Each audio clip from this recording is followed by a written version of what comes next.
잠언은 지혜의 책입니다. 성경 66권 중에서 가장 실용적이고 가장 일상에 가까운 책입니다. 어떻게 말해야 하는가? 어떻게 살아야 하는가? 어떤 사람을 가까이 해야 하는가? 삶의 거의 모든 질문에 잠언은 짧고 날카롭게 답합니다. 저자는 주로 솔로몬 왕으로 알려져 있습니다. 지혜의 왕, 그 이름만으로도 충분한 사람. 기원전 10세기경 이스라엘이 가장 번성하던 시절, 솔로몬은 하나님께 부귀도 명예도 아닌 오직 지혜를 구했습니다. 그리고 하나님은 그것을 기뻐하셨습니다. 잠언은 그 지혜를 아들에게 그리고 후대 모든 사람에게 전해주기 위해 기록된 책입니다. 기록 장소는 예루살렘, 기록 대상은 젊은이들, 특히 인생의 방향을 아직 정하지 못한 모든 사람들입니다. 핵심은 단 하나입니다. 여호와를 경외하는 것이 지혜의 근본이다. 지식이 많아도 경험이 풍부해도 하나님을 중심에 두지 않으면 그것은 지혜가 아닙니다. 잠언은 그 사실을 31장 내내 수백 개의 이야기로 반복합니다. 이제 이야기는 한 아버지의 목소리로 시작됩니다. 아들아, 들어라. 제발 귀를 기울여라. 이 말이 언젠가 네 목숨을 구할 것이다. 첫 장 시작합니다. 잠언 1장에서 9장. 지혜는 길에서 외친다. 아버지의 목소리, 지혜의 초대. 도시의 어느 골목. 해가 기울고 사람들이 하나둘 집으로 돌아가는 시간. 그 골목 어귀에 한 아버지가 아들의 어깨를 붙잡고 섰습니다. 아들아. 아버지의 목소리는 낮고 진지했습니다. 내 말을 들어라. 오늘 내가 하는 이 말을 내 마음 깊은 곳에 새겨두어라. 이 세상은 너를 유혹할 것이다. 나쁜 친구들이 다가와 같이 가자고 손을 내밀 것이다. 쉬운 길, 빠른 길, 달콤한 길을 보여주며 너를 꿰어낼 것이다. 그때 제발 그들을 따라가지 마라. 잠언의 첫 번째 목소리는 아버지의 목소리입니다. 솔로몬은 아들에게 마치 무릎을 맞대고 앉아 속삭이듯이 말을 건넵니다. 내 아들아 라는 표현이 1장부터 9장까지 수십 번 반복됩니다. 이것은 단순한 교훈서가 아닙니다. 아버지가 아들을 붙들고 하는 간절한 당부입니다. 그런데 아버지의 말이 채 끝나기도 전에 저 멀리 시장 한복판에서 누군가의 외침이 들려옵니다. 너희 어리석은 자들아, 언제까지 어리석음을 사랑할 것이냐?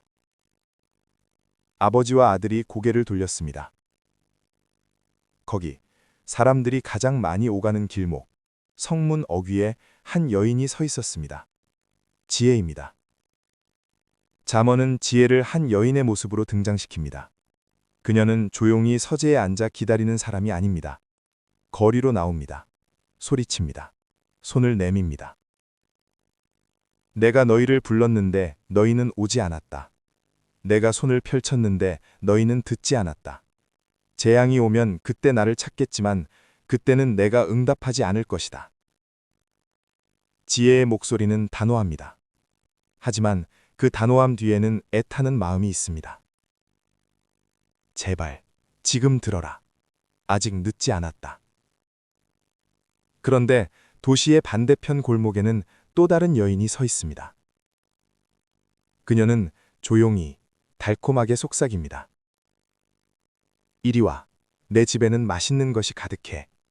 훔친 물이 더 달고 몰래 먹는 떡이 더 맛있지 않니? 음녀입니다. 잠언은 지혜의 반대편에 음녀를 세워놓습니다.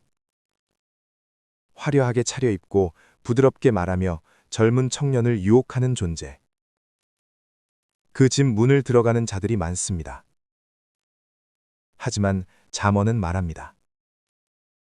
그 집은 수올로 내려가는 길이며 그 방은 사망의 방이라고. 아버지는 아들의 손을 꼭 잡았습니다. 아들아, 저 여인의 말에 귀를 기울이지 마라. 그녀의 길은 달콤하지만 끝이 없다. 한 발 들여모으면 돌아오는 길을 잃어버린다. 그리고 아버지는 다시 말합니다. 지혜를 얻어라. 명철을 얻어라. 그것이 돈보다 낫고 금보다 낫다. 지혜를 사랑하면 지혜가 너를 지킨다. 지혜를 품으면 지혜가 너를 높인다. 8장에서 지혜는 다시 한번 목소리를 높입니다.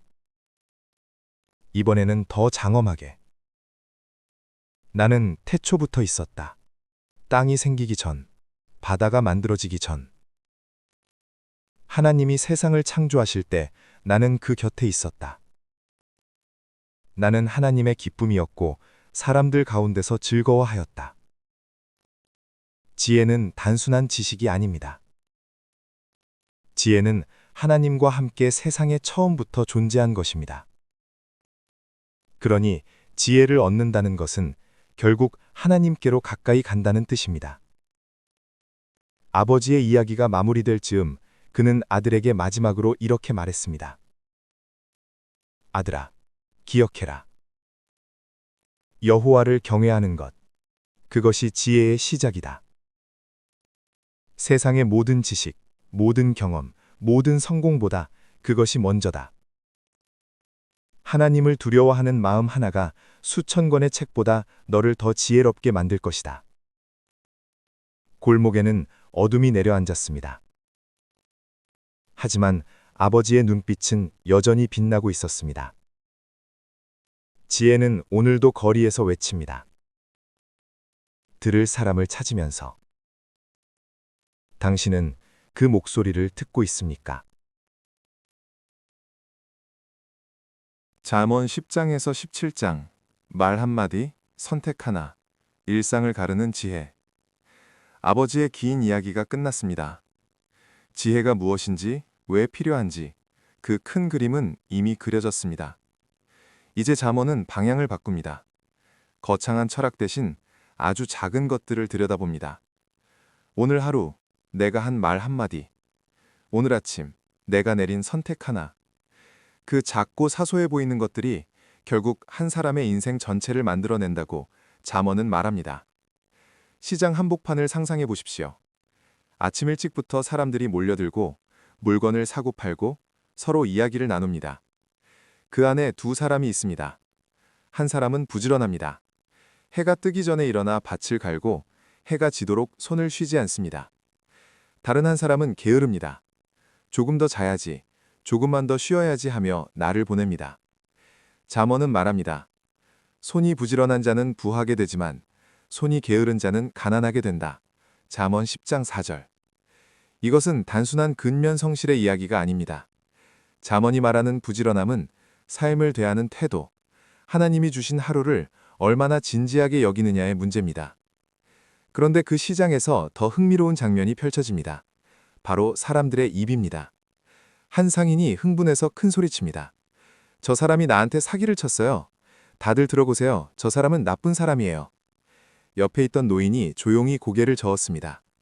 사실 확인도 없이 분노만으로 내뱉은 말. 그 말은 이미 시장 전체로 퍼져나가고 있었습니다. 잠언은 말에 대해 누구보다 많이 이야기합니다. 10장부터 17장 사이에서 말에 관한 잠언만 수십 개가 등장합니다. 말이 많으면 허물을 면하기 어렵지만 입술을 제어하는 자는 지혜롭다. 잠언 10장 19절. 진실한 입술은 영원히 보존되지만 거짓 혀는 눈 깜짝할 사이에 드러난다. 잠언 12장 19절. 온순한 대답은 분노를 쉬게 하지만 과격한 말은 노를 격동시킨다. 잠언 15장 1절. 잠언은 말합니다. 입은 작은 기관이지만 그것이 내뱉는 말은 사람을 살리기도 하고 죽이기도 한다고. 칼처럼 찌르는 말이 있고 상처를 낫게 하는 말이 있습니다. 이제 시장을 벗어나 한 가정집 안으로 들어가 봅니다. 아버지가 두 아들을 앞에 앉혀놓고 물었습니다. 너희 둘 중에 누가 지혜로운 아들이냐? 첫째 아들은 명석합니다. 공부도 잘하고 말도 청산유수입니다. 그러나 아버지의 말은 귓등으로 흘려버리고 충고를 들으면 발끈하며 화를 냅니다. 둘째 아들은 그렇게 뛰어나지 않습니다. 하지만 아버지가 무언가를 말하면 귀를 기울이고 자신이 틀렸을 때 고개를 숙일 줄 압니다. 잠언은 주저없이 말합니다. 훈계를 좋아하는 자는 지식을 좋아하지만 징계를 싫어하는 자는 짐승과 같다. 잠언 12장 1절. 미련한 자는 자기 행위를 옳게 여기지만 지혜로운 자는 권고를 듣는다. 잠언 12장 15절. 진짜 지혜는 많이 아는 것이 아닙니다. 틀렸을 때 인정하고 충고를 받아들이고 자신을 돌아볼 줄 아는 것, 그것이 지혜의 시작입니다. 해가 저물고 마을 어귀에 두 이웃이 마주쳤습니다. 한 사람은 가진 것이 많습니다. 넓은 밭, 큰 집, 창고 가득한 곡식.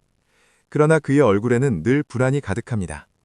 더 가져야 한다는 욕심, 잃어버릴지 모른다는 두려움이 그를 한시도 편히 쉬지 못하게 합니다. 다른 한 사람은 가진 것이 별로 없습니다. 작은 집, 소박한 밥상. 그러나 그의 얼굴은 평온합니다. 잠언은 이렇게 말합니다.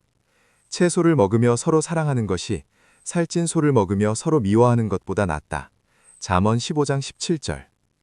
가산이 적어도 여호와를 경외하는 것이 재물이 많고 번뇌하는 것보다 나으니라. 잠언 15장 16절. 풍요가 곧 행복이 아닙니다. 잠언은 이 사실을 반복해서 집요하게 말합니다. 무엇을 가졌느냐보다 무엇을 마음에 품고 사느냐가 사람의 진짜 삶을 결정한다고. 밤이 깊었습니다. 하루를 마치고 자리에 누운 한 청년이 오늘을 돌아봅니다. 오늘 나는 어떤 말을 했는가? 오늘 나는 어떤 선택을 했는가? 오늘 나는 부지런했는가? 게을렀는가? 오늘 나는 충고를 받아들였는가? 밀어냈는가? 잠언은 말합니다. 사람의 마음은 자기의 길을 계획하지만 그 걸음을 인도하시는 분은 여호와시다. 잠언 16장 9절. 하루하루의 작은 선택들, 그 선택들이 쌓여 길이 됩니다. 그 길이 결국 한 사람의 인생이 됩니다. 오늘 당신은 어떤 말을 했습니까? 오늘 당신은 어떤 선택을 했습니까? 잠언은 오늘도 묻고 있습니다. 잠언 18장에서 26장. 사람을 알아가는 법, 관계, 교만, 그리고 어리석음. 사람은 혼자 살 수 없습니다. 아무리 지혜롭고 아무리 부지런하고 아무리 말을 잘 다스린다 해도 결국 사람은 사람 속에서 살아갑니다. 그렇다면 사람을 어떻게 알아야 할까요? 어떤 사람을 가까이 해야 하고 어떤 사람을 조심해야 할까요? 교만한 자는 왜 위험하고 어리석은 자는 왜 그토록 반복해서 넘어질까요? 잠언 18장부터 26장까지는 사람과 사람 사이의 이야기입니다. 관계의 지혜, 그 날카롭고도 따뜻한 이야기가 지금 시작됩니다. 어느 마을에 재판이 열렸습니다. 두 사람이 서로 자기가 옳다고 주장하며 큰 소리로 다투고 있었습니다. 구경꾼들은 먼저 말을 시작한 사람 편을 들기 시작했습니다. 그의 말이 워낙 유창하고 당당했기 때문입니다. 그런데 재판관이 손을 들어 제지했습니다. 상대방의 말도 들어보기 전에 판단하지 마시오. 잠언은 말합니다. 송사에서 먼저 말하는 자가 옳은 것 같지만 그 이웃이 와서 따지면 달라진다. 잠언 18장 17절. 한쪽 말만 들으면 안 됩니다. 세상에는 말을 잘하는 사람이 있고 말 주변이 없는 사람이 있습니다. 목소리가 크다고 옳은 것이 아니고 먼저 말했다고 진실이 아닙니다. 지혜로운 사람은 서두르지 않습니다. 양쪽을 다 듣고 천천히 판단합니다. 재판이 끝나고 마을 광장에 몇몇 사람들이 모여 이야기를 나눕니다. 한 남자가 목소리를 높입니다. 내가 해봐서 알아. 그 방법은 틀렸어. 내 말대로 해야 해. 누군가 조심스럽게 다른 의견을 냈습니다. 그러자 그 남자는 손을 휘저으며 말했습니다. 아니야, 내가 맞아. 두고 봐. 잠언은 이 장면을 정확히 포착합니다. 교만은 패망의 선봉이요, 거만한 마음은 넘어짐의 앞잡이다. 잠언 16장 18절. 그리고 한 걸음 더 나아가 말합니다. 자기 마음을 믿는 자는 미련한 자여, 지혜롭게 행하는 자는 구원을 받는다. 잠언 28장 26절. 교만한 사람의 가장 큰 문제는 틀렸을 때 알아채지 못한다는 것입니다. 자기 확신이 너무 강해서 하나님의 음성도 이웃의 충고도 귀에 들어오지 않습니다. 그래서 교만은 조용히, 그러나 반드시 그 사람을 무너뜨립니다. 이제 마을 외곽의 한 집을 들여다봅니다. 그 집 주인은 친구가 많은 사람으로 유명합니다. 잔치가 있으면 사람들이 몰려들고 그의 집 마당은 늘 북적입니다. 그런데 어느 날 그 집에 불이 났습니다. 재산을 잃고 집도 잃었습니다. 다음 날 아침 마당은 펑 비어 있었습니다. 어제까지 그렇게 많던 사람들이 한 명도 보이지 않았습니다. 잠언은 담담하게 말합니다. 많은 친구를 얻는 자는 해를 당하게 되지만 어떤 친구는 형제보다 더 친밀하다. 잠언 18장 24절. 친구의 숫자가 중요한 것이 아닙니다. 진짜 친구 한 명이 100명의 아는 사람보다 낫습니다. 그렇다면 진짜 친구는 어떤 사람일까요? 잠언은 말합니다. 친구는 사랑이 끊이지 않으며 형제는 어려울 때 위에 난 자다. 잠언 17장 17절. 좋을 때만 곁에 있는 사람이 아니라 어려울 때 나타나는 사람. 듣기 좋은 말만 하는 사람이 아니라 쓴소리도 해줄 수 있는 사람. 그것이 진짜 친구입니다. 잠언 19장에서 26장 사이에는 유독 어리석은 자에 대한 이야기가 많습니다. 잠언이 말하는 어리석은 자는 머리가 나쁜 사람이 아닙니다. 배움이 짧은 사람도 아닙니다. 잠언의 어리석은 자는 같은 실수를 반복하는 사람입니다. 개가 그 토한 것을 도로 먹는 것 같이 미련한 자는 그 미련한 것을 거듭 행한다. 잠언 26장 11절. 읽으면서 불편해지는 구절입니다. 하지만 잠언은 일부러 이렇게 강하게 말합니다. 왜냐하면 이것이 현실이기 때문입니다. 우리는 얼마나 자주 같은 실수를 반복합니까? 한 번 상처를 준 말을 또 합니다. 한 번 후회한 선택을 또 합니다. 그러면서 이번엔 다를 거야 라고 말합니다. 잠언은 그것을 어리석음이라고 부릅니다. 배움이 없는 반복, 깨달음이 없는 되풀이. 그리고 어리석은 자에게 영예를 주는 것도 경계합니다. 미련한 자에게 영예를 주는 것은 돌팔매 같고 진흙 속에 진주를 던지는 것 같다. 잠언 26장 8절. 칭찬은 사람을 세우기도 하지만 잘못된 칭찬은 사람을 망가뜨리기도 합니다. 저녁이 되었습니다. 한 노인이 손자를 무릎에 앉히고 말했습니다. 얘야, 세상을 살다 보면 별의별 사람을 다 만나게 될 거야. 말이 많은 사람, 교만한 사람, 달콤한 말로 다가오는 사람, 어려울 때 사라지는 사람. 그런 사람들 사이에서 흔들리지 않으려면 딱 하나만 기억하면 돼. 네 마음을 지켜라. 거기서 생명의 근원이 나온다. 잠언 4장 23절. 손자가 물었습니다. 어떻게요, 할아버지? 노인이 웃으며 대답했습니다. 교만하지 않으면 돼. 한쪽 말만 듣지 않으면 돼. 진짜 친구 한 명을 소중히 여기면 되고 같은 실수를 2번 하지 않으려고 노력하면 돼. 그게 사람을 알아가는 법이야. 달이 떠올랐습니다. 마을은 조용해졌습니다. 그러나 잠언의 목소리는 여전히 선명하게 울리고 있었습니다. 사람을 알아가는 것은 결국 나 자신을 알아가는 일입니다. 잠언 27장부터 31장. 마지막 교훈들. 겸손한 고백과 가장 위대한 여인. 모든 이야기에는 끝이 있습니다. 하지만 좋은 이야기의 끝은 단순한 마무리가 아닙니다. 가장 깊은 말을 마지막에 남깁니다. 잠언도 그렇습니다. 27장부터 31장까지 잠언은 지금까지와는 조금 다른 목소리로 마지막 이야기를 꺼냅니다. 화려하지 않습니다. 큰 소리를 내지도 않습니다. 오히려 낮아집니다. 그리고 그 낮아짐 속에서 가장 빛나는 지혜가 드러납니다. 27장은 아주 현실적인 이야기로 시작합니다. 내일 일을 자랑하지 말라. 하루 동안에 무슨 일이 일어날지 네가 알 수 없다. 잠언 27장 1절. 내일을 장담하는 사람이 있습니다. 나는 내일 이것을 할 거야. 다음 달엔 저것을 이룰 거야. 계획 자체가 나쁜 것이 아닙니다. 하지만 마치 내일이 당연히 내 것인 양 큰 소리치는 것. 그것이 문제입니다. 잠언은 말합니다. 사람은 내일을 모릅니다. 오늘 주어진 하루에 충실한 것. 그것이 지혜입니다. 그리고 이어서 잠언은 말합니다. 철이 철을 날카롭게 하는 것 같이 사람이 그 친구의 얼굴을 빛나게 한다. 잠언 27장 17절. 좋은 관계는 서로를 날카롭게 만듭니다. 편안하게 해주는 것만이 좋은 친구가 아닙니다. 때로는 부딪히고 때로는 마찰이 생기지만 그 과정에서 서로가 더 단단해지고 더 지혜로워지는 것. 그것이 진짜 관계입니다. 28장과 29장에서 잠언은 지도자와 공동체 이야기를 꺼냅니다. 백성은 지도자가 없으면 망하지만 지략이 많으면 평안을 누린다. 잠언 29장 18절. 악인이 일어나면 사람들이 숨고 악인이 멸망하면 의인이 많아진다. 잠언 28장 28절. 지도자 한 사람이 공동체 전체를 살리기도 하고 망하게도 합니다. 그래서 잠언은 묻습니다. 너는 어떤 사람인가? 네 주변 사람들이 너로 인해 숨게 되는가? 아니면 살아나는가? 그리고 29장 끝에서 잠언은 아주 중요한 한마디를 남깁니다. 사람을 두려워하면 올무에 걸리게 되지만 여호와를 의지하는 자는 안전하다. 잠언 29장 25절.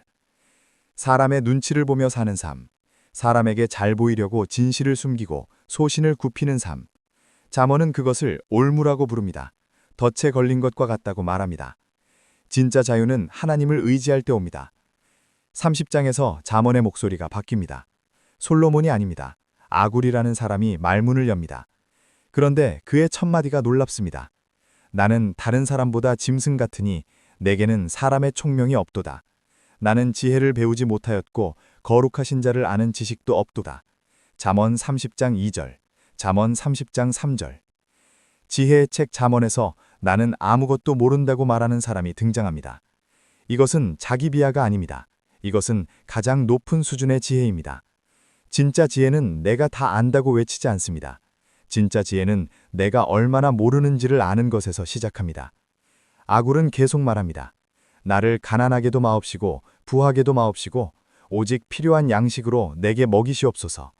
혹 내가 배불러서 하나님을 모른다 할까? 혹 내가 가난하여 도둑질하고 내 하나님의 이름을 욕되게 할까 두렵나이다. 잠언 30장 8절, 잠언 30장 9절. 이 기도 앞에서 잠시 멈추게 됩니다. 많이 달라고 기도하지 않습니다. 적게 달라고도 하지 않습니다. 딱 필요한 만큼만 달라고 합니다. 왜냐하면 너무 많으면 교만해지고 너무 없으면 흔들리기 때문입니다. 얼마나 자신을 정확하게 알고 있는 사람입니까? 얼마나 솔직하게 하나님 앞에 선 사람입니까? 아굴의 짧은 기도 하나가 잠언 전체를 압축하고 있습니다. 그리고 마지막 31장입니다. 르무엘 왕의 어머니가 아들에게 말합니다. 내 아들아, 내 태에서 난 아들아, 내가 서원한 아들아. 잠언 31장 2절. 어머니의 목소리입니다. 왕이 된 아들에게 어머니는 말합니다. 여자를 함부로 대하지 마라. 술에 빠지지 마라. 가난한 자와 궁핍한 자를 위해 목소리를 높여라. 그리고 31장 후반에서 잠언은 마지막 장면을 펼칩니다. 한 여인이 있습니다. 이름은 나오지 않습니다. 그냥 현숙한 여인이라고만 불립니다. 그녀의 하루를 들여다봅니다. 해가 뜨기 전에 일어납니다. 가족을 위해 음식을 준비합니다. 밭을 살피고 손수 일을 합니다. 가난한 자에게 손을 펼치고 궁핍한 자를 돕습니다. 밤이 되어도 등불이 꺼지지 않습니다. 입을 열면 지혜가 나오고 혀로는 인애의 법을 말합니다. 남편은 성문에서 칭찬을 받고 자녀들은 일어나 그녀를 복되다 부릅니다. 잠언은 말합니다. 고운 것도 거짓되고 아름다운 것도 헛되나 여호와를 경외하는 여자는 칭찬을 받을 것이다. 잠언 31장 30절. 이 여인이 위대한 것은 외모 때문이 아닙니다. 능력 때문만도 아닙니다. 그녀의 삶 전체가 하나님을 경외하는 것으로 채워져 있기 때문입니다. 잠언은 1장에서 여호와를 경외하는 것이 지혜의 근본이라고 시작했습니다. 그리고 31장에서 여호와를 경외하는 여자는 칭찬을 받는다고 마칩니다. 처음과 끝이 하나로 이어집니다. 지혜의 시작도 지혜의 완성도 결국 하나님을 경외하는 것입니다. 잠언을 덮으며 우리는 묻게 됩니다. 나는 말을 어떻게 사용하고 있는가? 나는 교만하지 않은가? 나는 진짜 친구가 있는가? 나는 같은 실수를 반복하고 있지 않은가? 나는 내 일을 자랑하고 있지 않은가? 나는 사람을 두려워하며 살고 있는가? 나는 딱 필요한 만큼으로 감사하고 있는가? 나는 하나님을 경외하는가? 잠언은 대단한 영웅의 이야기가 아닙니다. 전쟁의 기록도 기적의 서사도 아닙니다. 오늘 하루를 어떻게 살 것인가? 그 가장 작고 가장 중요한 질문에 잠언은 31장 내내 조용하지만 분명하게 답하고 있습니다. 지혜는 멀리 있지 않습니다. 오늘 내 입에서 나오는 말 한마디, 오늘 내가 내리는 선택 하나, 오늘 내가 하나님 앞에 서는 그 자세 안에 지혜는 이미 있습니다. 잠언은 끝났습니다. 그러나 지혜를 향한 여정은 지금 이 순간 당신의 하루 안에서 계속되고 있습니다. 감사합니다.